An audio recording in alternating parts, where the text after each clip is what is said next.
నాకు నా భర్త, నా పాప మీద ఎంత ప్రేమ అంటే, ఒకవేళ నేను మరణించి వాళ్ళు ఉండి ఉంటే నేను పడిన దుఃఖం వాళ్ళు పడకూడదు. కాబట్టి వాళ్ళే పోయి ఆ దుఃఖాన్ని నేను భరించడమే భగవంతుడు నాకు చేసిన మేలు అని అనుకున్నాను.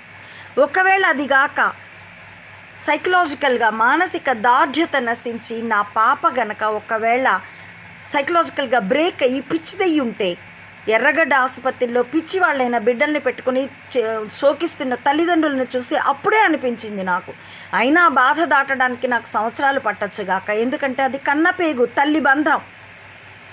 కాబట్టి ఒకవేళ ఆమె బ్రేక్ అయ్యి ఉంటే ఆమెను అలా చూడను లేను, ఒకవేళ అలా కాక ఆమెను అలా వదిలి నేను చావను లేను. అప్పుడు అందరూ నాకు అందుకే డ్రామోజీని ఎదురొడ్డొద్దు అన్నది, పెద్ద పోటుగత్తెలాగా వెళ్ళావు అని ప్రైవేట్ చెప్పుండేవాడు.